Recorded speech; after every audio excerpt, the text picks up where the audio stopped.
বলে ইয়া রাসূলুল্লাহ, আল্লাহ আমারে পাঠিয়ে দিয়েছেন জান কবজ করার জন্য, আপনি যদি অনুমতি দেন জান কবজ করব, অনুমতি যদি না দেয় তাহলে ফিরে যাব। পৃথিবীর কারুর জান কবজ করার জন্য অনুমতি নেওয়া হয় নাই, ভবিষ্যতেও হবে না, কিন্তু আমার আল্লাহ বলেছেন আপনার অনুমতির জন্য। ভাই একটু অপেক্ষা করো, আমার দীর্ঘদিনের সাথী জিবরাইল ফেরেশতা আসুক। জিবরাইল আলাইহিস সালাম আসলেন, সালাম দিলেন, ইয়া রাসূলুল্লাহ আপনি কি আল্লাহর সাথে বন্ধুর সাথে দেখা করতে চান না? হ্যাঁ চাই ভাই জিবরাইল রে, কিন্তু আমার উম্মতের কি অবস্থা হবে, আমার উম্মতের কি অবস্থা হবে, এই জন্যই তো আমি পেরেশানির মধ্যে আছি। এরপরে ডাক দেয়া বলেন 1 বছর পর পর হজের সময় উম্মতের খবর দেওয়া হবে। এতদিন পর্যন্ত উম্মতের খবর না জানতে পারলে আমার পেরেশানিতে থাকবো। 6 মাস পর পর যদি আমি সংবাদ দেই তাতেও রাজি না, 2 মাস পর পর যদি আপনাকে জানা দেই তাতেও সন্তুষ্ট না। এমন সময় আমার আল্লাহ ডাক দেয়া বলেন হাবিব আপনি চিন্তা করেন না, বরং আপনার উম্মতের দায়িত্ব স্বয়ং আমি আল্লাহ নিজে নিয়ে নিলাম। আল্লাহু আকবার বলেন। নবীজি খুশি হয়ে গেলেন। নবী যখন জান কবজ করবে ওই মুহূর্তে এত চূড়ান্ত পর্যায়ে কষ্ট হতেছিল, নবী ডাকতে বলেন ভাই আজরাইল রে, তুমি মনে হয় তামাম দুনিয়া আমার বুকের উপরে চাপা দিয়েছো। আজরাইল বলেন এত সহজে কারোর জান কবজ করা হয় নাই, হবেও না। আমার ভাইরা, আমার বাবাজিরা, ওই মুহূর্তে নবীজি ডাক দেয়া বলেন তাহলে যত কষ্ট থাকে সব কষ্ট আমারে দাও, আমার উম্মত বেটির কষ্ট মওতের সময় কষ্টটা দিও না। আমার ভাইরা দুনিয়া থেকে বিদায় হয়ে নবী যাওয়ার আগে বারবার এই কথাই বলতেছিলেন, উম্মতের খবর বলতেছিলেন। প্রিয় মুসলমান ভাইরা, যেদিন আবার দুনিয়া শেষ হয়ে যাবে, আল্লাহ যেদিন হাসরের মাঠ কায়েম করবে, ওই দিন যখন আল্লাহ পাক আবার জিবরাইল, মিকাইল, ইসরাফিল এই তিনজনকে আল্লাহ পাক জান দিয়ে বলবেন যাও আমার নবীর কবরে তাকে সর্বপ্রথম আগে তুলে নিয়ে আসো। ওই কবর যখন সব দিক থেকে যখন পরিষ্কার হয়ে যাবে, আল্লাহ রাসূল যেই মাত্র চোখটা খুলে জিবরাইলকে দেখবেন, প্রথমবারই জিজ্ঞাসা করবেন যে আমার উম্মতের খবর কি। নবীর জীবনে সবসময়ের জন্য উম্মতের পেরেশানি ছিলেন।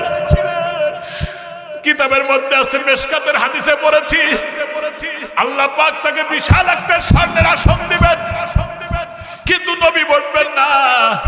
নবীকে বলবেন কেন আপনি বসছেন না, আমার সামনে উম্মতের বিচার হোক, আমার অগোচরে বিচার করে জাহান্নামে দিবেন, আমি সইতে পারবো না। নবীর সামনে যখন বিচার নেকিমদি ওজন করতে থাকবে, ওই মুহূর্তে দেখা যাবে উম্মতের গুনার পাল্লাটা ভারী হয়ে যায়, নেকির পাল্লা হালকা হয়ে উপরে উঠে যাবে। বিশ্ব নবী চেয়ারের কাছ থেকে দৌড়া গিয়ে ডান হাতটা ওই পাল্লায় রাখবে, নবীর ইজ্জতের খাতিরে পাল্লা ভারী হবে, আর তার জন্য বরাদ্দ হবে জান্নাত। এই জন্য মুসলমানেরা নবীর সুন্নাত ছেড়ে দিও না, আল্লাহর হুকুম জীবনে বাস্তবায়ন করো। আমি পায়ে ধরে বলি, কবরে যাওয়ার আগে খাঁটি ইমানদার না হয় মরো না। ইয়া আইয়ুহাল্লাযীনা আমানুত্তাকুল্লাহ হাক্কা তুকাতিহি ওয়া লা তামুতুন্না ইল্লা ওয়া আনতুম মুসলিমুন। আল্লাহু আকবার। আল্লাহ পাক খাঁটি মুমিন না বানায় কবরে নেয় না। কিন্তু আরেকটা কথা হলো, যেই ব্যক্তিদের আব্বা নাই, আম্মা নাই, দাদা নাই, দাদি নাই, ছেলে নাই, সন্তান নাই, যারা এখানে আছেন কারো না কেউ মারা গেছে, ঠিক কিনা? চ্যানেলটি সাবস্ক্রাইব করে আমাদের সঙ্গেই থাকুন। এই ইমানদার ব্যক্তি, নেককার ব্যক্তি যখন শুরু থেকে রোজা রাখে, তাহলে প্রথম দিন থেকে সেই ব্যক্তি আল্লাহ তাআলার রহমত প্রাপ্ত হতে থাকে। নিঃসন্দেহে এটা। 2 নম্বর হলো ইমানদার, নেককার, গুনাহগার। ইমানও আছে, নেকিও আছে, গুনাহও আছে, আমাদের মতো আর কি ভ্যারাইটিস। ইমানও আছে, নেকিও আছে, গুনাহও আছে, এগুলো আমাদের আছে। সুতরাং এই মানুষটা যদি শুরু থেকে রহমতের, শুরু থেকে রোজা রেখে যখন মাঝখানের মাগফিরাত যখন শুরু করে দিল এবং লাস্টে মাগফিরাতের শেষ অংশে আসার সাথে সাথে এত বড় গুনাহগারকেও আল্লাহ রব্বুল আলামিন রোজা রাখার কারণে মাফ করে দেয়।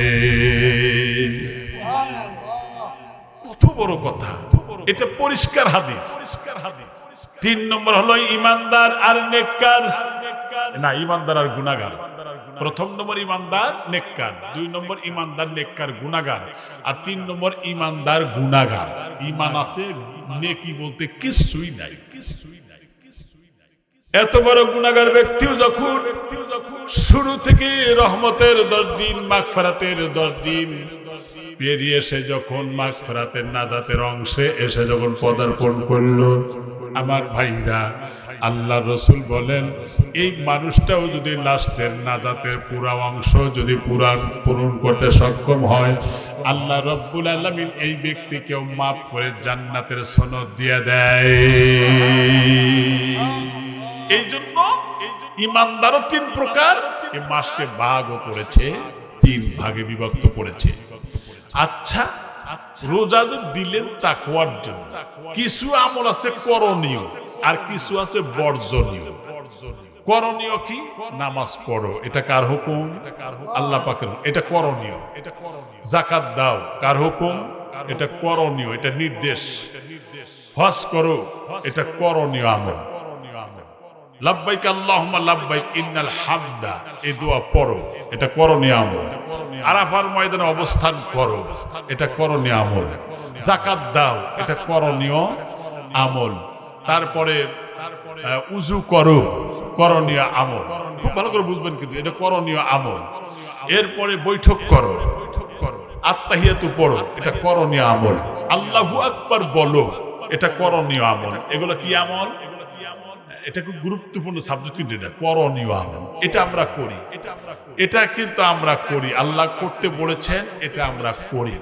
কিন্তু এমনও আছে হালাল, এটা আল্লাহ হারাম করে দিয়েছেন, এটা হলো বর্জনীয় আমল। কি আমল? বর্জনীয়। যেমন সুবে সাদেক থেকে শুরু করে সূর্য অস্তমিত হওয়ার পর্যন্ত পানি পান করো না, অথচ পানি আমাদের হালাল, ঠিক কিনা? এটা আর হারাম করলেন কে? রোজার দিনে। আচ্ছা, এটা আমরা যেটা আল্লাহ বর্জন করতে বলেছেন করলাম। নাম্বার 2, খানা খেও না। আমরা রোজার মধ্যে খানা খাই নাই দিনের বেলায়, তাহলে এটাও হলো খাই নাই, মানে এটা বর্জন করেছি খানা, ঠিক কিনা? নাম্বার 3, আপনার আমার স্ত্রী হালাল, আমাদের কাছে হালাল, দিনের বেলাও হালাল, কিন্তু রোজার মধ্যে হারাম করেছেন কে? আল্লাহ করেছেন যে সূরা সাদেক থেকে সূর্য অস্ত পর্যন্ত এটা মানে নির্দেশ নিষেধ করেছেন, এটা বর্জন করেছে আমরা। তাহলে আমরা খানা খাই নাই রোজার দিনের বেলায়, হ্যাঁ, স্ত্রী ব্যবহার করি নাই, তারপরে পানিও পান করি নাই, এটা বর্জনীয় আমল, এটা বর্জন করেছিলাম। এটা কেন দিলেন? এটা সমস্ত মুনকারাত, নিষিদ্ধ জিনিসের প্রতি আমাদেরকে পরিহার করে চলতে হবে, এটা বর্জন করতে হবে। এটা আমরা করতে পারি, কিন্তু আল্লাহ বলেছে সুদ খেও না, এটা আমরা ছাড়তে পারি না, ঠিক কিনা? ঘুষ খেও না, এটা আমরা ছাড়তে পারি না। নিষিদ্ধ পানি পান করো না, এটা আমরা ছাড়তে পারি না। অবৈধ কাজ করো না, এটা আমরা করতে পারি না। ওজনে কম দিও না, হ্যাঁ, এটা আমরা করতে পারি না। আল্লাহর সমস্ত নিষিদ্ধ যেটা বর্জন করতে বলেছেন, যতক্ষণ পর্যন্ত বর্জন করতে সক্ষম না হব, ততক্ষণ পর্যন্ত আল্লাহর বান্দা জীবনে কখনো আল্লাহর বন্ধু হতে পারবে। আচ্ছা, যতটুকু বললাম এতটুকু তো বুঝলেন? আরো সহজ করে দিই প্রিয় ভাইরা আমার। তাহলে সমস্ত রোজা দিলেন, সমস্ত মুনকারাত, নিষিদ্ধ জিনিস পরিহার করতে হবে, আর যেটা আল্লাহ ইনস্ট্রাকশন করেছেন, নির্দেশ দিয়েছেন, এটা বাস্তব জীবনে লালন করার নাম হলো আল্লাহর প্রিয় বন্ধু হওয়ার একমাত্র রাস্তা। সুবহানাল্লাহ বলেন। প্রিয় ভাইরা আমার, খুব ভালো করে বুঝবেন, আল্লাহ তাআলা রোজা দিয়েছিলেন কেন? আসিয়ামু জুন্না, রোজা হলো ডাল। কিসের ডাল? রোজা হলো ডাল। এই জন্য প্রিয় ভাইরা আমার, এই ডাল হওয়ার কারণ হলো, ডাল হলো একটা, ধরেন তরবারি হোক আর লাঠি হোক, যেটাই হোক, এটা শত্রুর আক্রমণ থেকে রক্ষা করার জন্য ডাল। আমার ভাইরা, তাহলে প্রশ্ন করতে পারেন যে আমাদের শত্রু আবার কে? আমাদের শত্রু হলো শয়তান, ঠিক কিনা? সুতরাং শত্রুর আক্রমণ থেকে রক্ষা করে আল্লাহ তাআলা রোজা দিয়েছিলেন। জাহান্নাম থেকে বাঁচার জন্য, নাজাতের জন্যই তো আল্লাহ তাআলা রোজা দিয়েছিলেন। কিন্তু এই রোজা থাকার পরেও নবীজি হাদিসে বলেছেন, থাকার পরেও যাদের জীবনের গুনাহ মাফ করে নিতে পারল না, তাদের চাইতে হতভাগা আর আল্লাহর জমিনে কেউ নাই। মুসলমান ভাইরা আমার দেশের মানুষ অনেকেই বলে রোজা লেগে গেছে, বড় কষ্ট হচ্ছে, এরকম মনে করে। আল্লাহ রসুলের সামনে সেইভাবে কথা বলতেছিলেন সাহাবায়ে কেরাম। দুইজন মহিলা মানুষ রোজা রেখে চূড়ান্ত পর্যায়ে কাতর হয়েছিল। নবীকে বলার পরে বললেন, তোমরা 2টা পিয়ালা নিয়ে যাও। পিয়ালা নিয়ে যাও হলো, এই পিয়ালা নিয়ে তাদেরকে বলো বমি করে যেন পিয়ালার মধ্যে দিয়ে দেয়। এরপরে যখন পিয়ালা নিয়ে দিয়েছিলেন আর বলছেন, রসুল বলেছেন পিয়ালার মধ্যে বমি করে দাও। বমি তো আসে না, আঙ্গুল ঢুকায় দেয়, বমি করো। মুসলমান ভাইরা আমার কথাটা ভালো করে বুঝবেন। এরপরে যখন বমি করে দিল, রসুলের কাছে আনার পরে ঢেলে দিলেন। লক্ষ্য করে দেখলেন যে বমির মধ্যে টাটকা তাজা গোশত দেখা যায়। নবীজি বলেছেন এই মহিলা 2জন রোজা রেখে গীবত করেছে, সমালোচনা করেছে, যার কারণে গীবত করা হলো আপন মরা ভাইয়ের গোশত চাবায়া চিবিয়ে চিবিয়ে খাওয়া। এটাই হলো তার প্রমাণ। আমার ভাইরা, হাদিস শরীফ এসেছে মানুষ যখন গীবত করে, নবীজি বলেছেন কারণ হলো শুকনা কোনো জিনিস যদি আগুন দিয়ে জ্বালিয়ে দেওয়া হয়, পুড়ে যেমন ছারখার হয়ে যায়, ঠিক গীবতের দ্বারা তার জীবনের সমস্ত অর্জিত নেক আমলগুলো বরবাদ হয়ে যায়। একটু চিন্তা করেন, মানুষ অহরহ এটা আজকে সমাজে ক্যান্সারে পরিণত হয়ে গেছে, ঠিক কিনা? মানুষ গীবত করে, সমালোচনা করে, পরশ্রী কাতরতা করে, অন্যায় করে, প্রতিবেশীর হক নষ্ট করে, হারাম দিয়ে রোজা, হারাম খাইয়া রোজা রাখে। প্রিয় ভাইরা আমার, আল্লাহর বান্দাকে বন্ধু বানাবার জন্য আল্লাহ রোজা দিয়েছিলেন। বন্ধু তো দূরের কথা, আল্লাহ তাআলা তো শয়তানকে শৃঙ্খলে আবদ্ধ করেছিলেন। প্রশ্ন করতে পারেন, তারপরে তো শয়তানের ধোঁকা থেকে বাঁচতে পারি না। বড় শয়তানকে বাঁধছিলেন, ছোট শয়তান তো আর বান্দা নাই, নফসে আম্মারা, ঠিক না? এটা তো ছোট শয়তান, কুপ্রবৃত্তি, এ শয়তান তো বান্দা নাই। দেখেন কোন ঘড়ি এবারে তো হামলা দেওয়া, কোন ঘড়ি যদি একবার চাবি দেওয়া যায় 6 মাস চলে, ঠিক না? আবার কোন ঘড়ি যদি একবার চাবি দেয় 1 বছর চলে, কোন ঘড়ি যদি একবার চাবি দেওয়া যায় সারা জীবন চলে। ঠিক এইরকম ভাবে শয়তান কোন ব্যক্তিকে এমন চাবি মেরেছে যে রোজা আসার পরেও সেই ব্যক্তি অন্যায় থেকে নিজে দূরে থাকতে পারে না, ঠিক কিনা?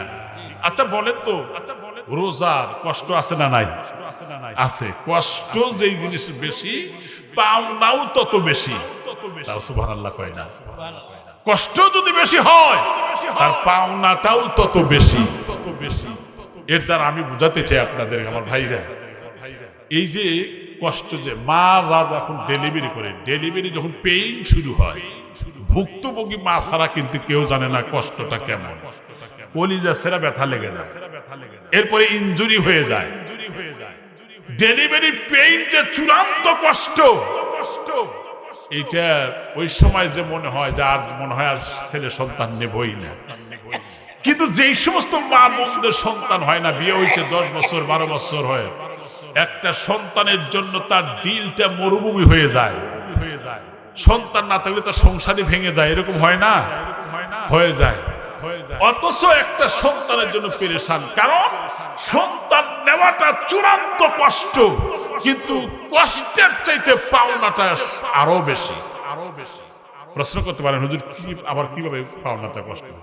দেখেন, এই ডেলিভারি কষ্ট অল্প সময়, আর পাওনাটা কিন্তু অনন্তকালের সময়। দেখেন কেন, একটা উদাহরণ দিলে সহজে বুঝবেন। মুসলমান ভাইরা আমার কথাটা ভালো করে বুঝবেন। দিয়ে দাও, তাড়াতাড়ি দাও, খুব ভালো করে বুঝবেন। যে মা এত কষ্ট করে ডেলিভারি করলো, ডেলিভারির চূড়ান্ত পর্যায়ে পেইনের কষ্ট, আর মনে হয় জীবনে আর কখনো সন্তানাদি নেব না, কিন্তু দেখা যায় 1 বছর যেতে না যেতেই দেখা যায় আবার সন্তান নেয়। কারণ হলো পরবর্তী সময় তো আমার জন্য তো পাওনা অনেক বড় পাওনা হবে। কি পাওনাটা? আমি মা হয়ে যখন বৃদ্ধা হয়ে যাব, ওই মুহূর্তে আমি মা হয়ে আমি অচল হয়ে যাব, বিছানায় পড়ে থাকবো। আমার সন্তান আমাকে ভরণ পোষণ করবে। আমার অসুখ হলে সুস্থ করবার জন্য ওষুধপাতির ব্যবস্থা সে আমার সন্তান করব। এটাই না, শুধু দুনিয়ার জীবনেও পাওনা আছে।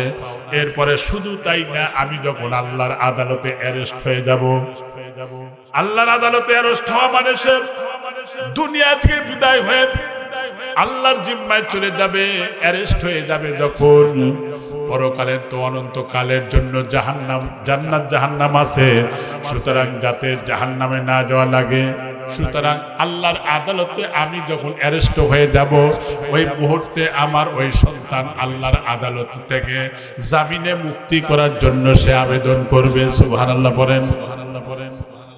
জামিন আবেদন করার জন্য, মুক্তির জন্য সে আবেদন করবে। দেখেন, এই কথা বলার আগেই আরেকটা কথা বলি। কোনো কিছু যদি প্ল্যান করতে চান, কিছু করতে চান, আগের থেকেই তো প্ল্যান করা লাগে, ঠিক না? বাড়িতে একটা বিয়ে শাদীও যদি করা মানে শুরু হয়, তার অন্তত 2-1 মাস আগের থেকেই তার প্ল্যান থাকে। দেখেন, আল্লাহর রাসূল রোজা আসার আগেই আল্লাহর কাছে আবেদন দিয়ে রাখছে। সুবহানাল্লাহ বলেন। যত নবী রাসূল পৃথিবীতে এসেছিলেন, আদম থেকে শুরু করে আমার নবী পর্যন্ত, ধরেন সমস্ত নবী আল্লাহর আদালতে আবেদন করেছে সবাই, আর সকলের শেষে আবেদন করেছে আমার নবী। এখন আপনারাই বলেন কার আবেদনটা মঞ্জুর হবে? আমার নবীর, কারণ সে তো নবীদেরও নবী, ঠিক না? তারটাই আবেদন আল্লাহ তাআলা মঞ্জুর করবেন। আমার নবী তো 2 মাস আগেই আবেদন করেছেন, আল্লাহুম্মা বারিক লানা ফি রজব ওয়া শাবানা ওয়া বাল্লিগনা রমাদান। সুবহানাল্লাহ পড়েন। আল্লাহ, আল্লাহুম্মা বারিক লানা ফি রজব ওয়া শাবানা, আল্লাহ রজব আর শাবানে বরকত দাও, ওয়া বাল্লিগনা রমাদান, রমজান পর্যন্ত পৌঁছার সুযোগ আমাদের করে দাও। সুবহানাল্লাহ পড়েন। আবেদন দিয়ে রাখছি। আচ্ছা, যদি আপনার প্রধানমন্ত্রী তারেক রহমান আমাদের এই দুলগাগরাখালী এই মাঠে আসে, 1 মাস আগে থেকেই কিন্তু পরিকল্পনা কাজকর্ম করতে থাকবে, প্রশাসনের লোকজন এসে দেখবে, আবার দেখা যায় বিদেশি কুকুর নিয়ে এসে টেস্ট করে কোনে কি বোমাটোমা আছে নাকি, ঠিক কিনা? 1 মাস আগে থেকে রাস্তাঘাট সাজগোজ করতে থাকে, কোন সমস্যা হলে সেটা সমাধান করে দেয়। ঠিক আল্লাহ রাব্বুল আলামিন ওয়া ইউযায়্যিনুল্লাহ আজ্জা ওয়া জাল্লা, সুবহানাল্লাহ, সুবহানাল্লাহ পড়েন। আল্লাহ তাআলা জান্নাতীদের জন্য, রোজাদারের জন্য 1 বছর আগে থেকেই জান্নাত ফেরেশতার দ্বারা ডেকোরেশন করতে থাকে, সাজাইতে থাকে। সুবহানাল্লাহ পড়েন, সুবহানাল্লাহ পড়েন। ছোটবেলায় দেখছি, আপনারাও দেখছেন। কি দেখছি? কৃষক, মানে আমি নিজেও কৃষকের সন্তান, তো কৃষক মানুষ যখন দেখবেন যে নিজে গায়ে শ্যাম্পু নেয় না, মাথায় নেয় না, কিন্তু গরুকে শ্যাম্পু দিয়ে গোসল করে, গরুর খুরে তেল দেয় কুচকুচে কালো করার জন্য, তখন বুঝতে হবে নিশ্চয়ই এই গরুকে মনে হয় বিক্রি করে দেবে, ঠিক না? এজন্য গলায় মালাও পরা যায়, বিক্রি করার জন্য এটা বিক্রি করে দিবে। তাহলে আল্লাহ তাআলা জান্নাতকে সাজাইতে থাকেন 1 বছর আগে থেকেই। 1 বছর আগে থেকে জান্নাত আল্লাহ নিজে সাজান, যেটা আমি বললাম ওয়া ইউযায়্যিনুল্লাহ আজ্জা ওয়া জাল্লা। আল্লাহ এমন ভাবে সাজাইতে থাকেন, রঙাইতে থাকেন, সৌন্দর্য আকর্ষণ বৃদ্ধি করতে থাকেন। কেন? জান্নাত রোজাদারের জন্য বিক্রি করার জন্য। সুবহানাল্লাহ পড়েন। খুশি হন নাই আপনারা? প্রিয় ভাইরা আমার, রোজা দিয়েছেন আল্লাহ জীবনের ময়লা মুক্ত হওয়ার জন্য, গুনাহ মাফের জন্য। দেখেন আপনার মসজিদ, এই যে মসজিদের উদ্বোধন সময় আমি আসছিলাম, হাদি সাহেব আসছিল, এই মসজিদে সুন্দর টাইলস করেছেন ধরেন। এখন এই মসজিদে টাইলস ময়লা হয়েছে, জায়গায় জায়গায় ধুলাবালু হয়েছে, ফুল দারু আছে না, এটা ঝাড় দিয়া দিয়া নিয়ে গেলেন। তারপরেও পরে কিন্তু মাঝে জায়গায় জায়গায় কিছু না কিছু ময়লা থাকেই, বাদ পড়ে না? এরপরে আপনি ওই যে সুতা জাতীয় জিনিস ভিজা অথবা পাইটিয়া সালা ভিজা যদি যখন টান দেন তখন কিন্তু আরো ময়লা সাফ হয়ে যায়। তার মানে একটা সাফ হয়ে চলে গেল। তারপরে চিপা চাপা জায়গা আছে, ওই সমস্ত জায়গাগুলোতে একটু না হলে একটু ময়লা থেকেই যায়। লাস্ট মুহূর্তে যদি আপনি নিট অ্যান্ড ক্লিন, পরিষ্কার পরিচ্ছন্ন একটা যদি আপনি সুতি ন্যাকড়া দিয়ে হাত দিয়ে একেবারে পরিষ্কার করে যান, তখন কি আর কোনো ময়লা থাকে? আর থাকে না। একথা আমি কেন বললাম? মুসলমান ভাইরা আমার, এই কথা বলার লক্ষ্য আর উদ্দেশ্য হলো এটাই, কারণ আপনার জীবনে যখন গুনাহ থাকে, ময়লা, গুনাহ হলো ময়লা। সুতরাং নবীজি বলেছেন এক নামাজ থেকে আর এক নামাজ পর্যন্ত ফুল ঝাড়ুর কাজ হয়ে যায়, ঝাড় দেওয়া হয়। তার মানে হলো ফজরের নামাজ আপনি আদায় করলেন, যে ফজরের নামাজ আদায়ের কারণে, ফজরের নামাজ আদায় করার কারণে মুসলমান ভাইরা আমার, ফজরের নামাজ আদায় করার কারণে আপনার জহর পর্যন্ত যা গুনাহ, এই গুনাহগুলো ফুল ঝাড়ুর কাজ হয়ে যাবে। তার মানে হলো গুনাহ, তার মানে ঝরে যাবে। আপনি যখন জোহরের নামাজ আদায় করলেন, আসরের জন্য অপেক্ষা করলেন, মাঝখানের যে গুনাহগুলো আছে সেগুলো কাফফারা হয়ে যাবে। তাও সুবহানাল্লাহ বললেন না? আসরের নামাজ পড়লেন, মাগরিবের অপেক্ষা করতেছেন, মাঝখানে যে সময়টা ছিল এগুলো ঝাড়ু দেওয়ার কাজ হবে, মানে জীবনের গুনাহগুলো মুক্ত হয়ে যাবে। আর যদি আপনি এশার নামাজ জামাতে আদায় করেন, ফজরের জন্য আল্লাহর কাছে আবেদন দিয়ে রাখলেন, রব্বুল আলামিন ফজরের নামাজটা তুমি আমার আদায় করার তৌফিক দিয়া দিও। এই আবেদন দেওয়ার কারণে আপনার জন্য দুইজন আল্লাহর রহমতের ফেরেশতারা, আপনি ঘুমায়া যাবেন, কিন্তু সারা রাত পর্যন্ত ওই ফেরেশতা আপনার জীবনের গুনাহ মাফের দোয়া করতে থাকে। সুবহানাল্লাহ। পাঁচ ওয়াক্ত নামাজ পড়ার পরেও যদি আপনার টাইল যেমন ঝাড়ু দেওয়ার পরে ময়লা থাকে, আবার ওই সময় ভিজা জিনিস দিয়ে টানা হয়, ঠিক অনুরূপ ভাবে যদি কোনো গুনাহ আমাদের জীবনে থেকেই যায়, তাহলে এক জুমা থেকে আর এক জুমা পর্যন্ত মাঝখানে যে 7 দিন থাকে, আমার বাইরে এর ফাঁকে এই জুমা পড়ার কারণে আপনার গুনাহগুলো মুক্ত হয়ে যায়। সুবহানাল্লাহ বলেন। তারপরে যদি চিপা চাপায় যদি থাকে, আপনি একবারে পরিষ্কার পরিচ্ছন্ন যদি সুতি কাপড় দিয়ে যদি পরিষ্কার করে দেন, তখন আর ময়লা থাকে না। নবীজি বলেছেন, সুতরাং এক রোজা যখন এক মাস রোজা আপনি পালন করলেন, আর এক রোজার জন্য আল্লাহর কাছে আবেদন দিয়ে রাখলেন, তাহলে শুনে রাখেন, চিপাই চাপায় যেখানে যেগুলো ছিল, গুনাহ ছিল, রোজা রাখার কারণে আল্লাহ রব্বুল আলামিন আপনার তামাম জীবনের সব গুনাহগুলো মাফ করে আল্লাহ আপনার জান্নাতের সনদ দিয়ে দেয়। অথচ এই রোজা চলে গেল, কত মানুষ যুবকের দিলে খাওয়া যদি জায়েজ থাকতো, গ্রামের মানুষ খাওয়া ফুরাইতে পারতো না, তখন পেটে বেদনা শুরু হয়, রোজা থাকে না, ঠিক কিনা? কিছু কিছু টি স্টল দেখবেন যে বউ সাদার মতো সাদায়াত হয়। ছোটবেলা তো বুঝতাম না, ফুসকি দিয়ে দেখিতে চা খাইতে চল, কিন্তু দেখতে বেটা সামাল বউ, এগুলো ঠিক না? ঠিক না ভাইরা আমার? যে যত আল্লাহর দ্বীনকে সম্মান করবে, আল্লাহ তার মর্যাদার আসনে অধিষ্ঠিত করবেন। সুবহানাল্লাহ পড়েন, সুবহানাল্লাহ পড়েন।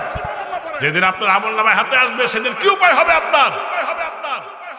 কি হবে? ফাম্মা মান উতিয়া কিতাবাহু বিয়ামিনিহি, যদি আপনার আমলনামা ডাইন হাতে আসে, তাহলে আপনি তো সৌভাগ্যবান। ফায়াকুলু হা উকরাউ কিতাবিয়া, আপনি বলবেন, হ্যাঁ আমি জানতাম এই ধরনের কিতাব আমার আসবে।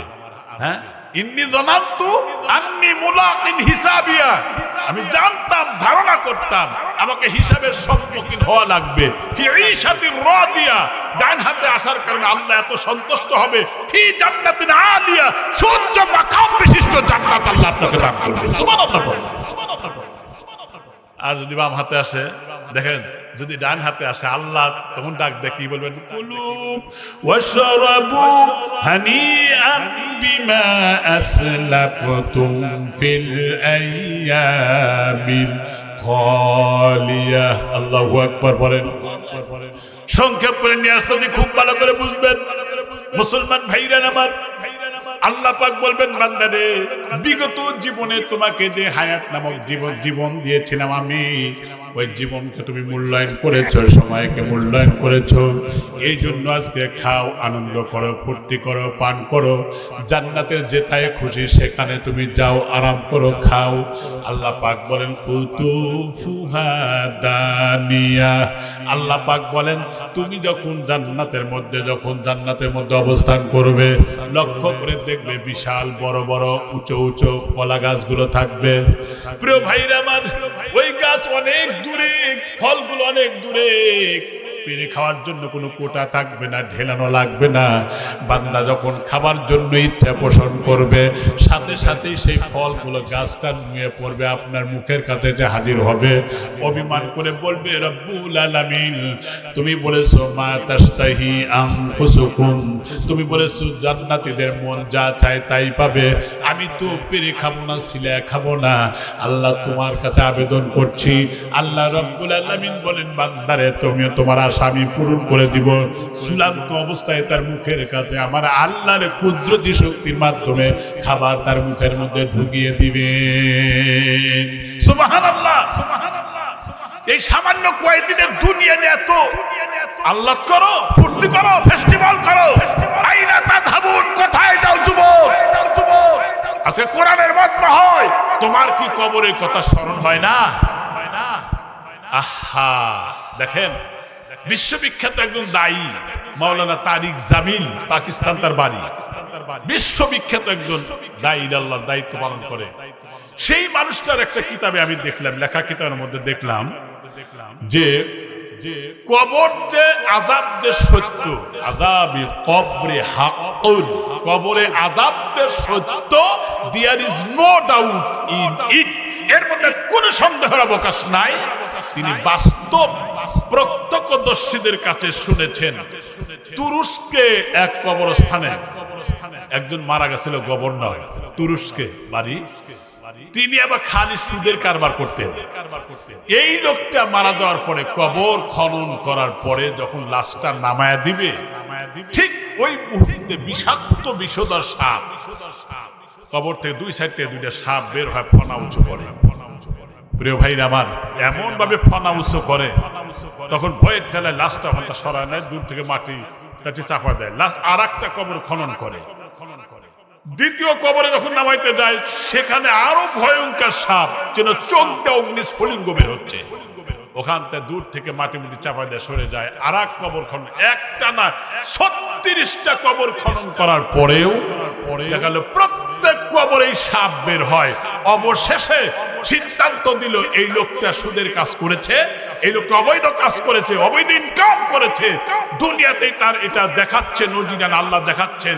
তাকে দূর থেকে নিক্ষেপ করা হলো কবরের মধ্যে, সাথে সাথে সাপ পেঁচিয়ে ধরে বিষাক্ত সাপ ধ্বংসন করা শুরু করে দিল, মাটি চাপা দিয়ে সে চলে গেছে। এটা বাস্তব প্রত্যক্ষদর্শী যারা, তারা দেখেছে। মুসলমান ভাইরা, কবরে আযাব এমন সত্য, সে কবর কিন্তু কাউরে সাথ দিবে না। মনে করবেন অ্যাক্সিডেন্ট হয়ে মারা গেছি, আমাকে কবরে দেয় নাই, কিন্তু শাস্তি তো হয় রুহের উপরে, ঠিক কিনা ধরে কর, যেতে তো হয় এক জায়গায়, হয় ইল্লিন নাই সিজ্জিন। আমার দেহের মধ্যে রুহু আছে, তাই হাত নড়তেছে, চোখ দিয়ে দেখতেছি, কান দিয়ে শুনতেছি, পাও চলতেছে, অনুভূতি আছে, চিমটি দিলে ব্যথা পাওয়া যায়। রুহু যদি না থাকে, এই অনুভূতি আর থাকবে না। চোখ বন্ধ হয়ে যাবে, হাত বন্ধ হয়ে যাবে, পা বন্ধ হয়ে যাবে, কান বন্ধ হয়ে যাবে, ঠিক কিনা? ঠিক কিনা? একটু চিন্তা করো মিয়া, একটু অবজারভেশন করো। কয়দিন দুনিয়া, এই রোজার মধ্যে অন্তত 7টা জানাজা পড়ছে দুপুরে বেলা। কত মানুষ মারা গেছে, হারে যে কোনো মুহূর্তে তো অন্তত এটাও আসতে পারে, নজরুল মৌলানা মারা গেছে, মসজিদের মাইক এলান হতে পারে, এটাই স্বাভাবিক, ঠিক না? বাইসে থাকাটাই অস্বাভাবিক, মারা যাওয়াটাই স্বাভাবিক। গতকালকে দেখলাম একটা সিরাজগঞ্জের মধ্যেই মোটরসাইকেল চালাতে ছেলে আবার এরকম বাঁকা করে এরকম করে না, করতে করতে 2টা মোটরসাইকেল সামনাসামনি এমন সংঘর্ষ হয়েছে, 3 জন গুরুতর আহত, বাঁচাই কঠিন। আবার সেদিন দেখলাম এক পরিবারের 11 জন মারা গেছে। তারা কি জানতো যে এই বিয়ে অনুষ্ঠানে গেলে আমরা মারা যাব? জানলে কি যাইতো সেখানে? ওমা তাদরি বিআইয়ি আদিন তামুত, কোথায় মরবা, কোন জায়গায় মরবা, সেই জায়গা তোমাকে আকর্ষণ করতে থাকে। মৃত্যুকে বাধা দেওয়ার ক্ষমতা কারোর আছে কি? এ ভাই, ও ভাই, পায়ে ধরে বলি, তোমরা যদি বলো আমার পায়ে ধরে, আমি নিচে নেমে যা পায়ে ধরবো, তাও দুনিয়ার মোহাব্বত কমায় দাও, আখেরাত মুখী হও ভাই। বিশ্বাস করো, দুনিয়া একেবারে কম সময়ের জন্য, আর পরকাল হলো শুরু, আছে যার কোনো শেষ নাই। মুসলমান ভাইরা আমার কথাটা ভালো করে বুঝবেন। আর অল্প সময় কথা বলে কালেকশন করে শেষ করে দিব, লম্বা করবই না, কারণ ওয়াজ কম আমল বেশি, এটাই হলো নিয়ম। একটি মাস পর্যন্ত রোজা রেখে আপনাদের চূড়ান্ত কষ্ট হয়েছে, শরীরটাও দুর্বল হয়েছে, ঘুম আসাটা স্বাভাবিক। প্রিয় ভাইরা আমার, এই জায়গা থেকে উঠে এই সড়ক পর্যন্ত যাবার নিশ্চয়তা আমাদের কি কারোর আছে নাকি? এত বড় হিম্মত কি আমার আপনার আছে? আল্লাহ পাক সূরা জুমায় বললেন, কুল ইন্নাল মাউতাল্লাযী তাফিরুনা মিনহু ফাইন্নাহু মুলাকীকুম। মরণ থেকে পালাও তুমি, মরণ তোমায় লইবে গিরি। যদিও শুধু আকাশ পানে, লুকাও সে তাই লাগিয়ে সিঁড়ি।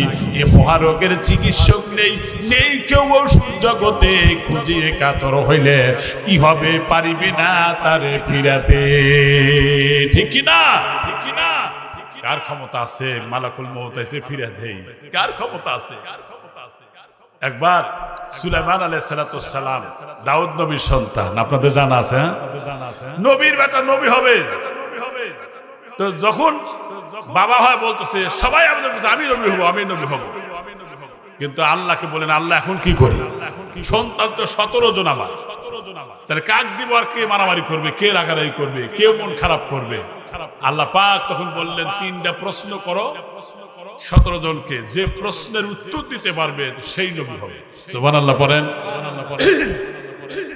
সবাইকে এক জায়গায় বসাইলেন, বসানোর সাথে সাথে ডাক দিয়ে বললেন, তাহলে এবার শোনো, তোমরা নবী হতে চাও, 3টা প্রশ্ন আল্লাহ তাআলা করতে বলেছেন। সেই 3টা প্রশ্ন হলো, বলো তো দেখি। 1 নম্বর প্রশ্ন হলো, সবচাইতে কাছে কোন জিনিস? এক একজন এক এক কথা বলে। কেউ বলে চোখের বুরু, কেউ বলে চোখ, কেউ বলে নাক, কেউ বলে মাথা, কেউ বলে কান। এক একজন এক এক কথা বলা শুরু করে দিল। সুলাইমানকে জিজ্ঞাসা করলেন, বাবা সুলাইমান, তুমি কি বলতে পারবে নাকি বলো? ডাক দিয়ে বললেন, বাবা আমার ভাইরে যে কথাগুলো বললো, এই কথাগুলো মোটেও ঠিক হবে না। তবে সবচাইতে কাছের জিনিস কোনটা তারা ঠিক মতো বলতে পারে নাই। তুমি বলো। ওই বাবা, সবচাইতে কাছের জিনিস হলো মৌত। কারণ এই যে হেঁটে যাচ্ছি, নিঃশ্বাস বের হচ্ছে, আবার নাও তুলতে পারি, যে কোনো মুহূর্তেই তোমার মৃত্যু হলো অত্যন্ত কাছে। কথা ঠিক কিনা জোরে বলেন। এবার কয়, হ্যাঁ তুমি সত্য বলেছ। 2 নম্বর প্রশ্ন হলো, সবচাইতে দূরে কোন জিনিস বলো? এক এক সন্তান এক এক কথা বলে। এক সন্তান বলে একটা দেশের কথা, অন্য দেশ এক একটা গ্রামের কথা বলে আমার ভাইরা। কিন্তু সকলের শেষে সুলাইমানকে ডাক দে, বলে সুলাইমান রে, এবার বলো তো দেখি, সবচাইতে দূরে কোন জিনিস বলো দেখি তুমি। সব ভাই তাকায় আছে। এবার ছোট ভাই ডাক দে বলে, ও আমার বাবা শোনেন, আমার দৃষ্টিতে ভাইরা যেটা বললে এটা সঠিক নয়। সবচাইতে দূরে হলো কবর। কারণ পৃথিবীর যত দূরেই হোক না কেন, মুহূর্তের মধ্যেই তো সংবাদ সরবরাহ করা যায়। তথ্য প্রযুক্তির যুগে, এই বর্তমান যুগে টেলিফোন মোবাইলের মাধ্যমে সবই সহজ। গোটা পৃথিবীর হাতের মুঠোয় এসে গেছে। ঠিক কিনা? মুসলমান ভাইরা কথাটা ভালো করে বুঝবেন। ওই মুহূর্তে ডাক দিয়ে বলবেন, আপনার বাড়ির কাছে কবর, কিন্তু কবরের মধ্যে কি ব্যবহার করা হচ্ছে এটা তো আমরা কেউ জানি না। কাছে থাকা সত্ত্বেও এটা অনেক দূরে। হ্যাঁ সঠিক বলেছ। 3 নম্বর প্রশ্ন করলেন যে, এবার তোমরা বলো তো দেখি, যা কোন জিনিসের মূল্য নাই, কোনো দাম নাই, মূল্য নাই, ভ্যালুয়েশন নাই। এক একজন এক এক কথা বলা শুরু করে দিল। ওই মুহূর্তে সকলের শেষে সুলাইমান নবী ডাক দিয়ে বললেন, আব্বা জান, ভাইরা যে কথাগুলো বললো এই কথার সাথে আমি একমত নই। কয় তাহলে তুমি বলো কোন জিনিসের মূল্য নাই? ডাক্তার বলেন, আব্বা যখন আমার দেহ থেকে প্রাণ উড়িয়ে যাবে তখন আমার এই মরা দেহের কোনো দাম নাই, মূল্য নাই। দেখবেন না আপনার অর্ধাঙ্গিনী আপনার স্ত্রী এত ভালোবাসার, আপনি মারা যাওয়ার পরে আপনার কাছে থাকতেও ভয় পায়, ঘর থেকে বের করে দেয়। আপনার সন্তানগুলো তাড়াহুড়া করে কখন আমরা মাটি দিয়ে আসবো। আত্মীয় স্বজন কিছু করে সময়ের জন্য পাশে থাকে আমার মুসলমান ভাইরা, তারপরে যার যার মতো তারা আর তার কাছে থাকে না। এই মানুষটাকে কাঁধে করে নিয়ে যখন কবরে যায়, মুসলমান ভাইরা কবরে যখন চলে যায় নিয়ে যায়, ওই লোকটা দেখতে থাকে কিন্তু তার বলার কোনো ক্ষমতা নাই। লাস্টারে যখন নামায় দিল, কবরস্থানে নামা দেওয়ার পরে লোকেরা কাতারে দাঁড়িয়ে যায়, শেষবারের মতো একবার করে যখন দেখতে চায় মুখটা খুলে, আমার ভাইরা অসার দেহটা পড়ে আছে, সার অংশ তো আল্লাহ নিয়ে গেছে, অসার দেহটা পড়ে আছে। এরপরে নামাজ আদায় আনতে তারপরে যখন আবার কবরে নামায় দেওয়া হয়, 2-3 জন কবরের মধ্যে নামে, কিন্তু দেখা যায় এক এক করে সবই যখন উঠে আসে, এমন একটা ভয়ঙ্কর অবস্থা তখন হয়ে যায়।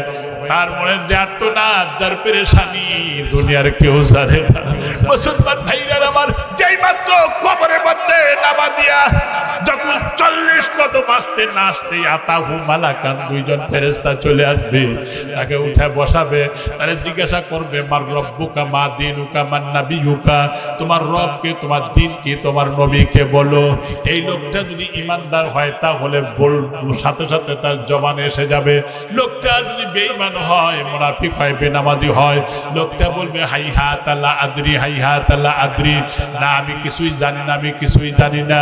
আমার ভাইরা, আর যদি ইমানদার হয়, দিনদার হয়, নামাজি হয়, সত্যবাদী হয়, এই লোকটাকে যেই মাত্র বলা হয় মার রব্বুকা, বলবে রব্বি আল্লাহ, মা দীনুকা দীনিয়াল ইসলাম, মান নাবিয়ুকা, অথবা ডান সাইডে আল্লাহ রাসূলকে দেখিয়ে বলা হবে মা কুনতা তাকুলু ফি হাযার রাজুল, আল্লাহ পাকের নবী বলেন, নবীকে দেখিয়ে বলা হবে ওনাকে সম্বন্ধে তোমার ধারণা আছে নাকি? ইমানদার হলে বলবে হুয়া মুহাম্মাদুর রাসূলুল্লাহ, পড়েন সাল্লাল্লাহু আলাইহি ওয়াসাল্লাম, এটা হচ্ছে আল্লাহ পাকের রাসূল। একথা বলা মাত্রই একটা আওয়াজ হবে আবশিরু বিল জান্নাহ ওয়া আলবিসুহু বিল জান্নাহ, এই ব্যক্তি জান্নাতের সুসংবাদ গ্রহণ করো, জান্নাতের সুসংবাদ গ্রহণ করো। নাম কানাউমাতিল উরুশ ইয়াউমাল কিয়ামা, তুমি আরামে আরামে ঘুমায় যাও কিয়ামত পর্যন্ত। মুসলমান ভাইরা, যে ব্যক্তি সর্বশেষ দুনিয়া থেকে বিদায় হয়ে যাবে, সে অন্তত পক্ষে 50,000 বছর পর্যন্ত কবরের মধ্যে অবস্থান করবে। দুনিয়ার 50,000 বছর সমান আখিরাতের হবে একদিন।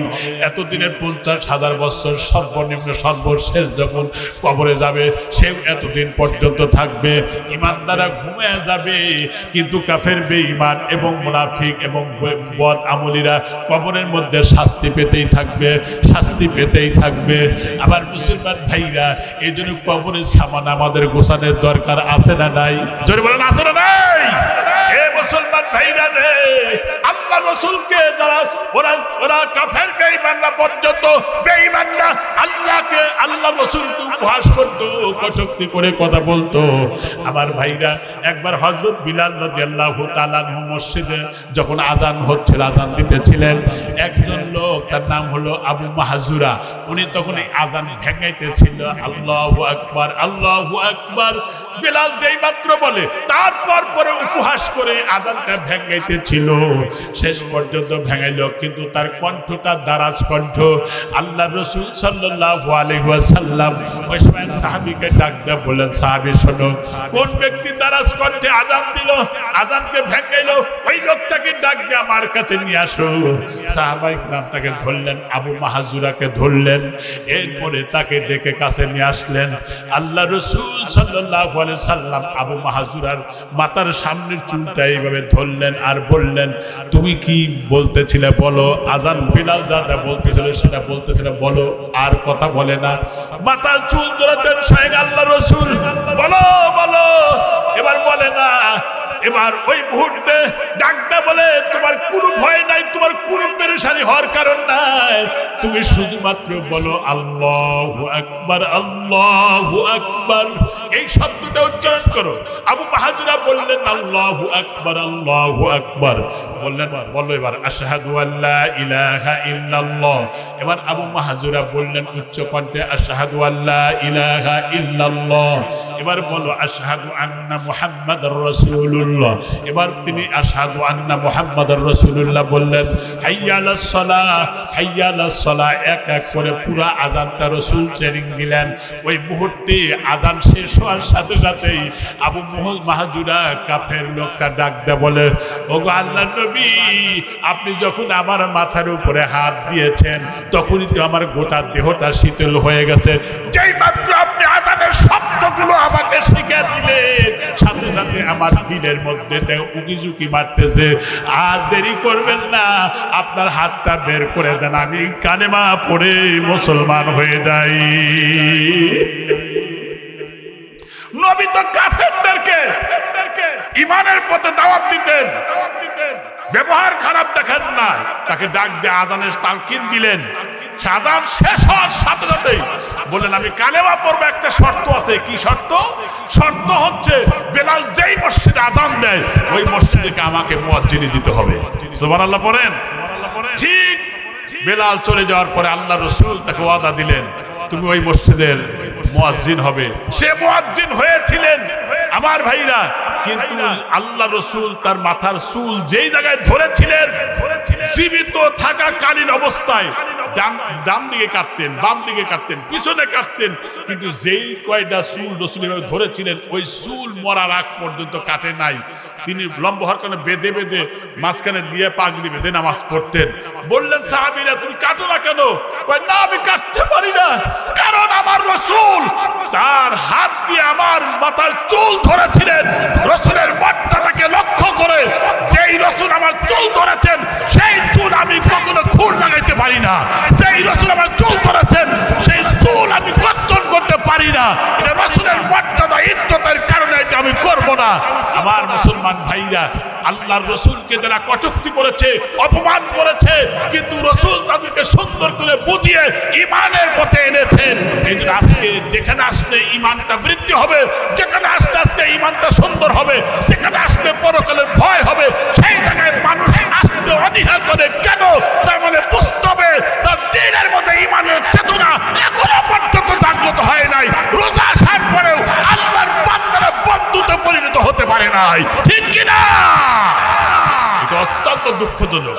প্রিয় ভাইরা আমার, আল্লাহ দিয়েছিলেন বন্ধু হওয়ার জন্য, কিন্তু আমরা বন্ধু এখনো হতে পারি নাই। তবে আগামী বছর যাতে রোজা আসলে আমরা সত্যি যেন আমরা রোজার প্রতিটি হক যেন আমরা আদায় করতে পারি, আল্লাহ যেন তৌফিক দেন, বলেন আমিন। এই জন্য মরা তো লাগবেই। এই জায়গায় আজকে বয়ান দিয়ে গেলাম, আগামী বছর তো আমি নাও থাকতে পারি এখানে। হাজী জহুরুল ইসলাম আগামী বছর এখানে নাও থাকতে পারে। আমার ভাইজানরা যারা আছেন, এটাই তো স্বাভাবিক। গত বছর যারা রমজানে ছিল এই বছর অনেকে পাই নাই, এবার যারা ছিল চলে গেল, আগামীতে আরো অনেকে হারায় ফেলবো। আমরা একসময় আমরাও হারিয়ে যাব, আমরাও থাকবো না। এই নজরুল মৌলানা একদিন ইতিহাস থেকে হারিয়ে যাবে। এই আর এত সম্মান করে, ভালোবাসে, আদর করে, কিন্তু আমিও একদিন থাকবো না। নাই কয়েক পুরুষ মনে রাখবে, নাই 2 থেকে 3 পুরুষ মনে রাখবে। আমার বাবার দাদা, তার দাদা, তার উপরে তার মনে নেই আমাদের, ঠিক কিনা ধরে কর। কিন্তু সবচাইতে বড় সম্পদ হবে আপনার নেক আমল। ফারিক ভাই আছে, এই যে পেটও বড়, লোকও বড়। শরম কিসে? পেট বড় হয়েছে তাই কি আছে? আমার ফারুক ভাই মানে ওনার পরিবারের সাথে, ওনার বাড়ির মধ্যে আমার ভালো সম্পর্ক, এই জন্য এভাবে কইতেছি। আপনারা রাগ করেন না তো? এই গ্রামের মানুষকে আমার কম ভালোবাসে? হ্যাঁ, আমি কি কম ভালোবাসি?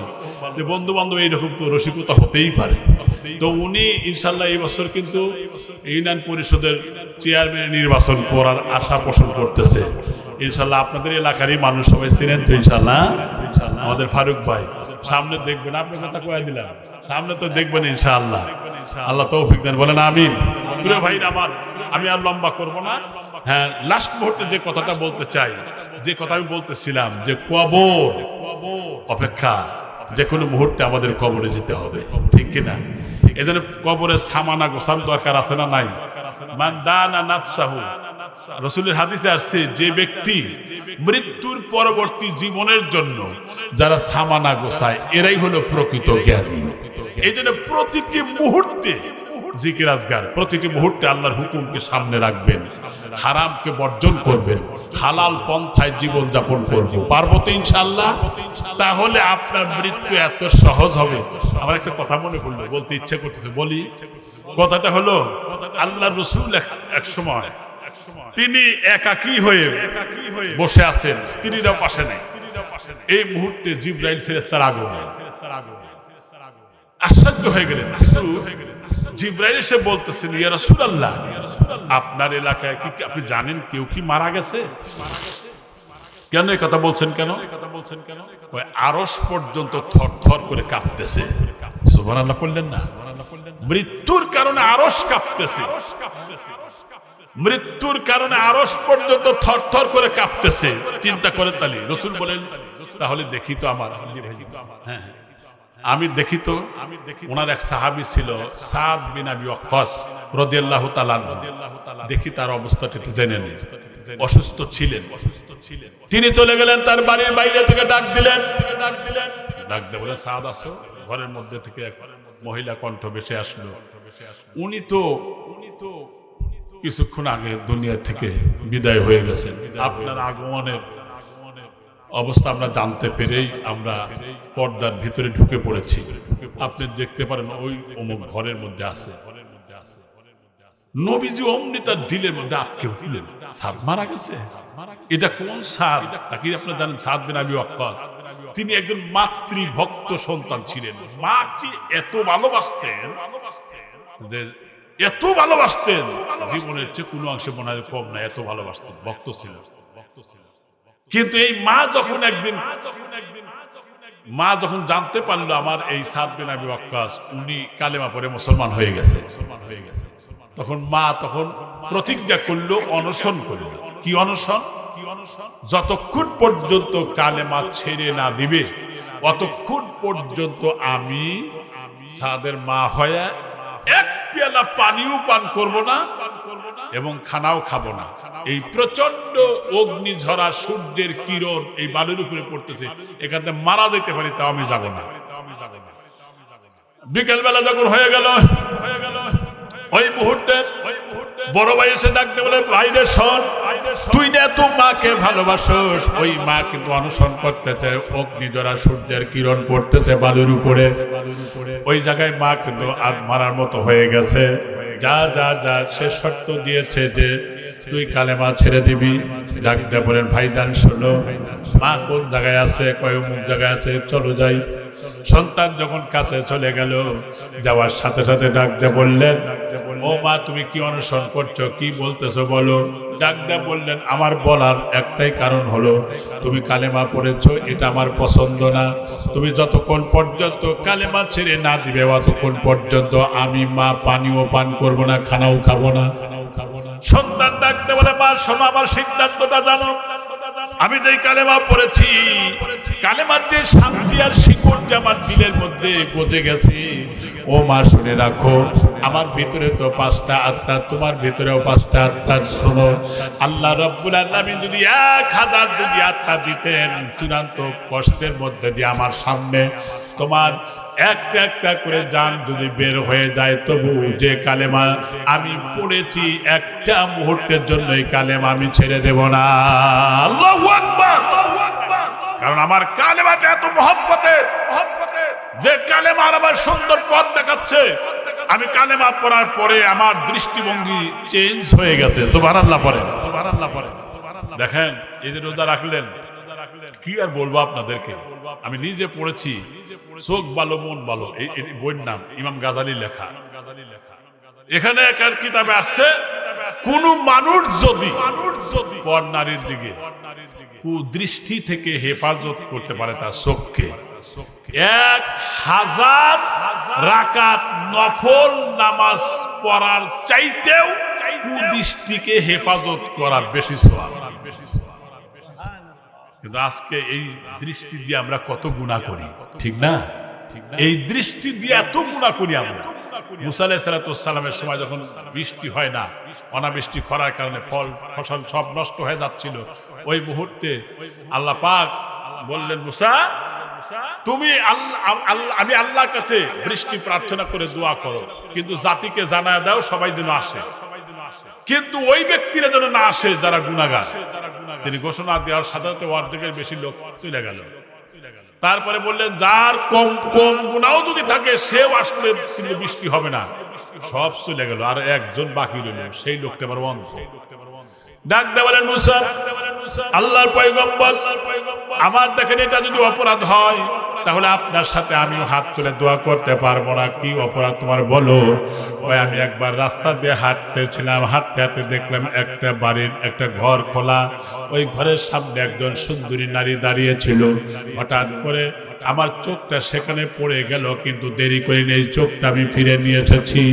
কিন্তু আমি তখন আমার চোখকে ভৎসনা দিতেছিলাম, কে রে তুই কেন ওই পর নারীর দিকে তোর চোখ গেলে চোখে আমি রাখবো না। আমার আঙ্গুল দিয়ে টেনে টেনে আমি বিগারের সাথে দুটি চোখই আমি টেনে ছিঁড়ে ফেলে দিয়েছি। এটা যদি আমার অন্যায় হয় তাহলে আমিও গুনাহগার। মুসা আলাইহিস সালাম বললেন, তোমার অনুমতি গুনাহটা অনুতপ্ত করেছে, আসো তুমি আর আমি দোয়া করি। দুইজন গিয়া যখন আল্লাহর দরবারে হাত তুলে দোয়া করার জন্য ময়দানে হাজির, হাত তোলার আগেই আল্লাহ রাব্বুল আলামিন বৃষ্টি দিয়ে দিলেন। আল্লাহু আকবার বলেন। শুধু তাই না মুসলমান ভাইরা আমার, এক জায়গায় জঙ্গলের পাশে একটা যুবক ছেলে দুনিয়া থেকে বিদায় হয়ে যাওয়ার পরে আল্লাহ পাক ডাক দিয়ে বলতেছেন, মুসা রে শোনো, আমার এক বান্দা মারা গেছে অমুক জায়গায়, সুতরাং তুমি সেখানে নেওয়ার ব্যবস্থা করো সেখান থেকে, এবং তুমি এলান করে দাও যে এই যুবকের জানাজায় যারা শরীক থাকবে তাদের জীবনের গুনাহ আমি আল্লাহ মাফ করে দিব। সুবহানাল্লাহ পড়েন। এলান দিয়ে দিলেন এটা। এরপরে পঙ্গপালের মতো মানুষ আসা শুরু করলো। আহারের জীবনে কখনো শুনি নাই এই জানাজায় গেলে জীবনের তামাম গুনাহগুলো মাফ হয়ে যাবে। আজকে নবী ঘোষণা দিয়েছেন, তাহলে আমি এই জায়গায় যাব না কেন? লক্ষাধিক মানুষ সেই জানাজার ময়দানে এসে হাজির হয়ে গেল। তারা একটাই আবেদন করলো, হুজুর ও আল্লাহর পয়গম্বর, জীবনের শেষবারের মতো একবার এতবারে বুজুর্গ মানুষের চেহারাটা দেখতে চাই, যদি আপনি মাথার কাঁধের কাপড়টা খুলে দিতেন। আমাদের দেশে মানুষ মারা যাওয়ার পরে জানাজার ময়দানে আনার পরে কিন্তু দেখার জন্য একটু সুযোগ করে দেওয়া হয়। আমার ভাইরা সেইভাবে মুসা আলাইহিস সালাম যখন মাথার কাপড়টা সরিয়ে দিলেন, সাথে সাথেই সিট নাক সিটকে যার যার মতো চলে যাওয়া শুরু করলেন। বলল, মুসা এই লোকটার জন্যই আপনি আবার বলেছেন যে জীবনের গুনাহ মাফ হবে, কারণ এই লোকটা এলাকার মধ্যে সবচেয়ে খারাপ মানুষ এবং জেনা ব্যভিচার অন্যায় অত্যাচার টপ টেরোর একজন ছিল। আমরা এই গ্রামবাসী ঐক্যবদ্ধ হয়ে তাড়ায় দিয়েছি, সুতরাং সেই লোকটার জানাজায় আসতে আবার গুনাহ মাফ হবে, কেন ডাক দিলেন এইভাবে? মুসা আলাইহিস সালাম বিব্রত বোধ করলেন, আল্লাহর সাথে যোগাযোগ করে রব্বুল আলামিন, তুমি না বলেছো এই লোকটার জানাজার ময়দানে শরীক থাকলে গুনাহ মাফ হয়ে যাবে? সে নাকি অত্যন্ত গুনাহগার খারাপ মানুষ। মুসা আলাইহিস সালামকে আল্লাহ ডাক দিয়ে বলেন, মুসা রে, জনগণ যা বলতেছে তার সত্য, লোকটা আসলেই খারাপ ছিল, তবে আমি যে বলেছি গুনাহ মাফ হবে এটাও সত্য। কারণ হলো এই লোকটা জীবনে কখনো ভালো কাজ করে নাই, শুধুমাত্র অন্যায় কাজ করেছে। এমন কোনো অন্যায় নাই যা জীবনে সংগঠিত হয় নাই।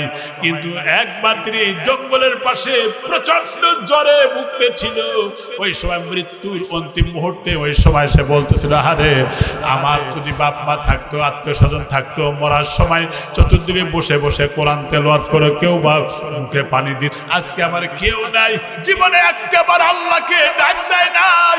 এই লোকটা জঙ্গলের পাশে শুয়ে শুয়ে 3 বার ডাক দিয়ে বললেন, ইয়া আরহামার রাহিমিন। আল্লাহু আকবার বলেন। 3 বার ডাক দিয়ে বললেন, ইয়া আরহামার রাহিমিন। আমার ভাইরা, এই ডাকটা আল্লাহর কাছে অত্যন্ত প্রিয় মনে হয়েছে।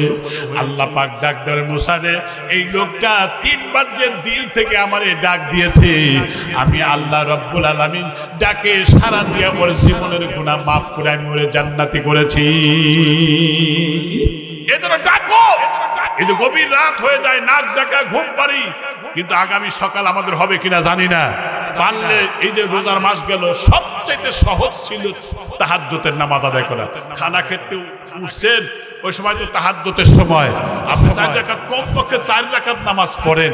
প্রিয় ভাইরা, মান সাল্লা রাকাতাইন ফাদাখালাল জান্নাহ, 2 রাকাত নামাজ যে আদায় করবে রাসূল বলেছেন জান্নাতে তাকে দাখিল করে ছাড়বে। সুবহানাল্লাহ পড়ে।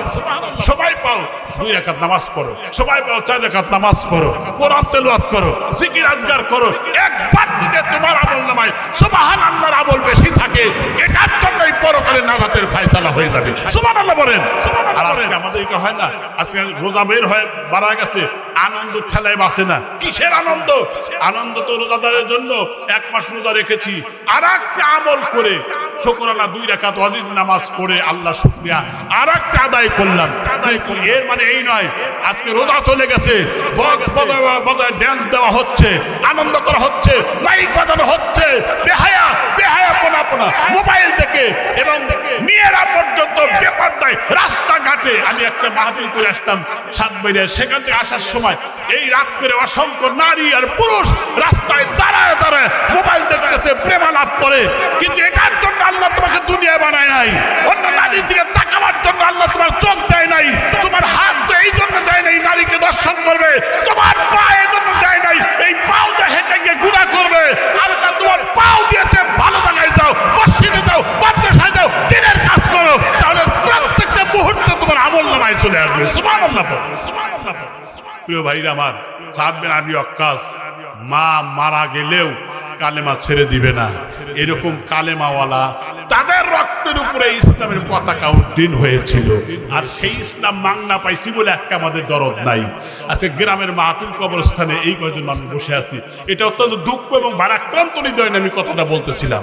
প্রিয় ভাইরা আমার, পায়ে ধরে বলে যায়, ওই যে বলতেছিলাম যে নবী আলাইহিস সালাতু ওয়াস সালাম বলেন আমি দেখে আসি, যা দেখলেন যে উনি মারা গেছে। তখন এক বাড়ির মধ্যে ঘরের মধ্যে মহিলারা, তিনি যখন 2 জন সাহাবীকে নিয়ে গেছেন, ঘরে যাওয়ার আগে যেমন হাজার হাজার লক্ষ লক্ষ মানুষের ভিড় ঠেলে যায়, মনে হইল রসুল ওইভাবে ভিড় ঠেলে যাইতেছে খুব আটোসাটো হয়ে, এমনকি পাটা আঙ্গুলের উপরে ভর করে যায়। রসুলের চেহারাটা লাল ফ্যাকাশে হয়ে গেছে, ভিতরে দেখলে সত্যি সে মারা গেছে। নির্দেশ দিলেন তাকে গোসল দেওয়ানোর জন্য, গোসল দেওয়ালেন, জানাজার মাঠে নিলেন।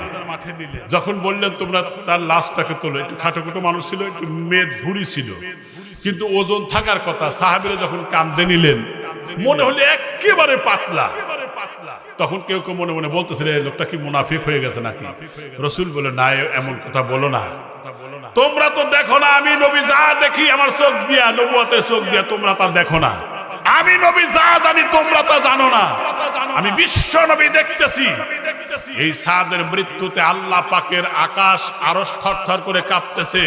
তোমরা যখন এই লাশের খাটনি কান্দে তুলতেছিলে, আমি বিশ্ব নবী দেখলাম উপর থেকে আল্লাহর ফেরেশতারা লাশ বহন করে উপরের দিকে তুলে নিয়ে কবরস্থান পর্যন্ত পৌঁছা দেওয়ার ব্যবস্থা করেছে। সুবহানাল্লাহ পড়ে। আমাদের সন্তানগুলো যখন আমি দেখছি, আব্বা যখন বলতো আব্বা এই বোঝা আমার মাথায় দেয়, আব্বা বোঝা দিয়ে না পারবি না তুই, না পারবো, দিছে ঠিকই, কিন্তু উপর থেকে কিন্তু টেনে ধরে রাখছে উপরের দিকে যাতে গার না ভেঙে যায়, ঠিক কিনা? ভালো মানুষের মৃত্যু হইলে পারে এবং ফেরেশতারা পর্যন্ত সেই লাশ বহন করে। নবীকে বললেন আপনি ঘরের মধ্যে খালি ঘরে আপনি এইভাবে ভিড় ঠেলে গেলেন কেন? আমি দেখতেছিলাম আমার চোখ দিয়া আল্লাহর এত অসংখ্য ফেরেশতা নাজিল হয়েছিল, ওই ঘরের মধ্যে ঢোকার জায়গার পা ফালানোর জায়গায় আমার ছিল না। আল্লাহু আকবার বলেন। এইরকম মৃত্যু কি আমরা চাই না?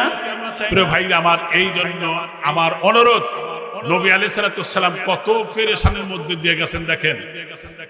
2 মিনিট, এত পেরেশানি ছিলেন দেখেন। জীবনের শেষ মুহূর্তে সে কি বললেন?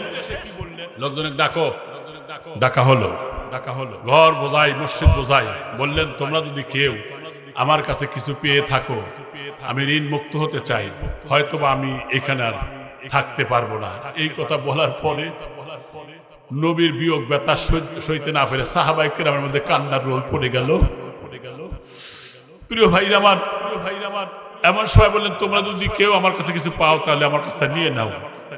ওই মুহূর্তে সাদ বিন আবি ওয়াক্কাস যার কথা বলতেছিলেন বললেন ইয়া রাসূলুল্লাহ, আপনি ঋণ আছেন আমার কাছে। কি ঋণ? উহুদের যুদ্ধে যেদিন আপনি আপনার ঘোড়াকে চাবুক মারতেছিলেন, আমি আপনার ঘোড়ার পিছনে দৌড়াচ্ছিলাম, তখন ওই চাবুকটা ঘোড়ার পিঠে না লেগে আমার পিঠে লেগেছে।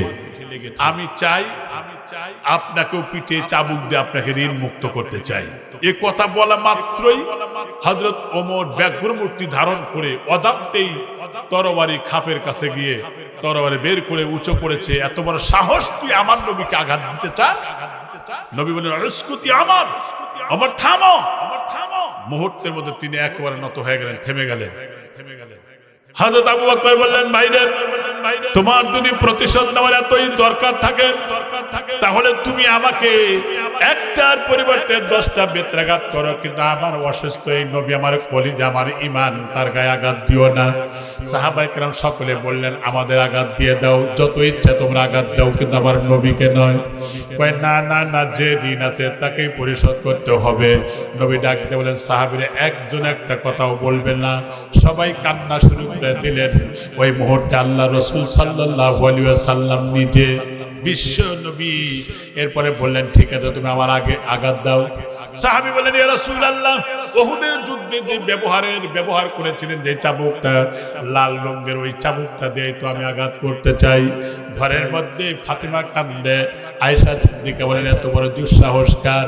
কিন্তু নবীর নির্দেশ পাওয়া মাত্র ঘরের মধ্যে থেকে যখন চাবুকটা দিয়ে দিলেন, বললেন, ওগো আল্লাহর পয়গম্বর, এখন আমি এটা দিয়ে আঘাত করতে চাই। কয়, আঘাত করো।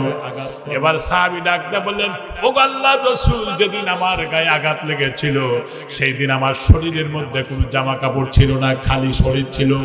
আপনার জুব্বা মোবারক উঠায়া দেন।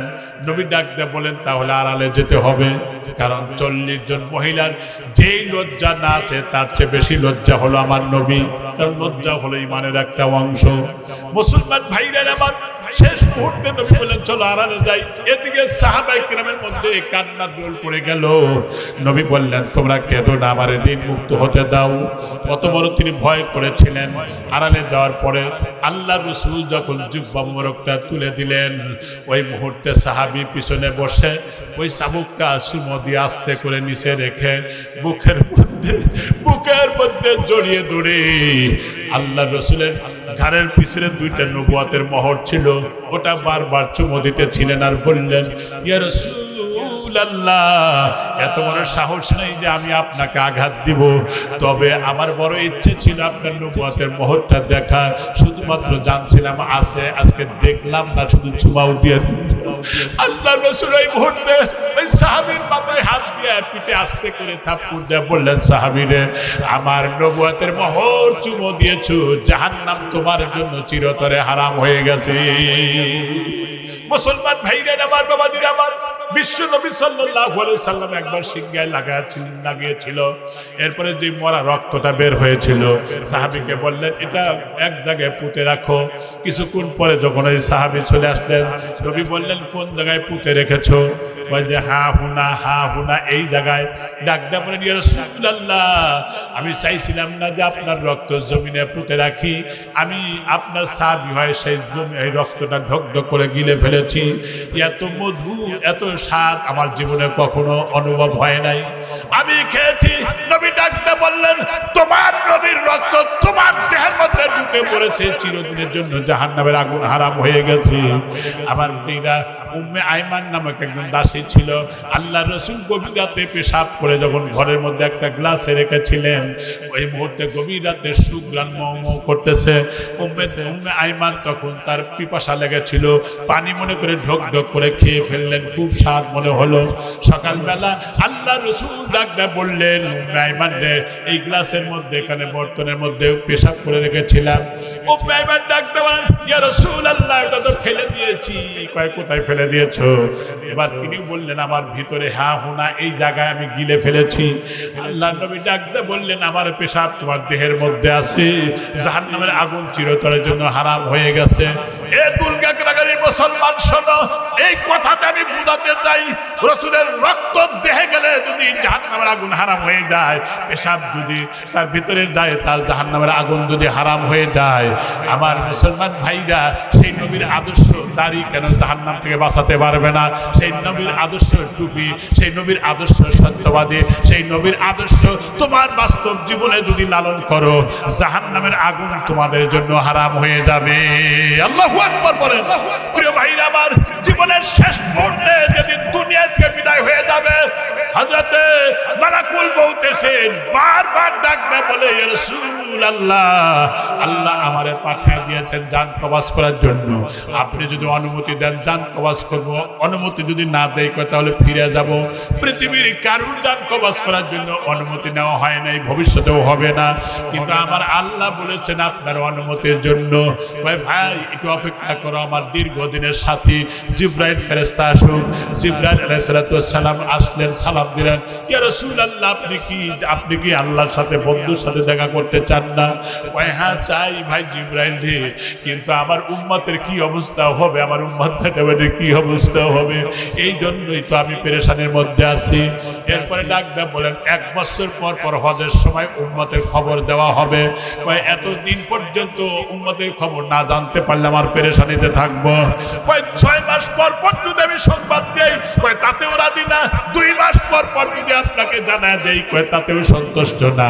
এমন সময় আমার আল্লাহ ডাক দেয়া বলেন, হাবিব আপনি চিন্তা করেন না, বরং আপনার উম্মতের দায়িত্ব স্বয়ং আমি আল্লাহ নিজে নিয়ে নিলাম। আল্লাহু আকবার বলেন। নবীজি খুশি হয়ে গেলেন। নবী যখন জান কবজ করবে, ওই মুহূর্তে এত চূড়ান্ত পর্যায়ে কষ্ট হতেছিল, নবী ডাকতে বলেন, ভাই আজরাইল রে, তুমি মনে হয় তামাম দুনিয়া আমার বুকের উপরে চাপা দিয়েছো। আজরাইল বলেন, এত সহজে কারোর জান কবজ করা হয় নাই, হবেও না। আমার ভাই, আমার বাবাজিরা, ওই মুহূর্তে নবীজি ডাক দেয়া বলেন, তাহলে যত কষ্ট থাকে সব কষ্ট আমারে দাও, আমার উম্মত বেটা বেটির কষ্ট, মওতের সময় কষ্টটা দিও না। আমার ভাইরা দুনিয়া থেকে বিদায় হয়ে নবী যাওয়ার আগে বারবার এই কথাই বলতেছিলেন, উম্মতের খবর বলতেছিলেন। প্রিয় মুসলমান ভাইরা, যেদিন আবার দুনিয়া শেষ হয়ে যাবে, আল্লাহ যেদিন হাসরের মাঠ কায়েম করবে, ওই দিন যখন আল্লাহ পাক আবার জিবরাইল, মিকাইল, ইসরাফিল এই তিনজনকে আল্লাহ পাক জান দিয়ে বলবেন, যাও আমার নবীর কবরে তাকে সর্বপ্রথম আগে তুলে নিয়ে আসো। ওই কবর যখন সব দিক থেকে যখন পরিষ্কার হয়ে যাবে, আল্লাহ রাসূল যেই মাত্র চোখটা খুলে জিবরাইলকে দেখবেন, প্রথমবারই জিজ্ঞাসা করবেন যে আমার উম্মতের খবর কি? নবীর জীবনে সবসময়ের জন্য উম্মতের পেরেশানি ছিলেন। কিতাবের মধ্যে আছে, মিশকাতের হাদিসে পড়েছি, আল্লাহ পাক তাকে বিশাল একটা স্বর্ণের আসন দিবেন, কিন্তু নবী বসবেন না। নবীকে বলবেন, কেন আপনি বসছেন না? আমার সামনে উম্মতের বিচার হোক, আমার অগোচরে বিচার করে জাহান্নামে দিবেন, আমি সইতে পারবো না। নবীর সামনে যখন বিচার নেকি বদি ওজন করতে থাকবে, ওই মুহূর্তে দেখা যাবে উম্মতের গুনার পাল্লাটা ভারী হয়ে যায়, নেকির পাল্লা হালকা হয়ে উপরে উঠে যাবে। বিশ্ব নবী চেয়ারের কাছ থেকে দৌড়া গিয়ে ডান হাতটা ওই পাল্লায় রাখবে, নবীর ইজ্জতের খাতিরে পাল্লা ভারী হবে, আর তার জন্য বরাদ্দ হবে জান্নাত। এই জন্য মুসলমানেরা নবীর সুন্নাত ছেড়ে দিও না, আল্লাহর হুকুম জীবনে বাস্তবায়ন করো। আমি পায়ে ধরে বলি, কবরে যাওয়ার আগে খাঁটি ইমানদার না হয় মরো না। ইয়া আইয়ুহাল্লাযীনা আমানুত্তাকুল্লাহ হাক্কা তুকাতিহি ওয়া লা তামুতুন্না ইল্লা ওয়া আনতুম মুসলিমুন। আল্লাহু আকবার। আল্লাহ পাক খাঁটি মুমিন না বানায় কবরে নেয় না। কিন্তু আর একটা কথা হলো, যেই ব্যক্তিদের আব্বা নাই, আম্মা নাই, দাদা নাই, দাদি নাই, ছেলে নাই, সন্তান নাই, যারা এখানে আছেন কারো না কেউ মারা গেছে, ঠিক কিনা?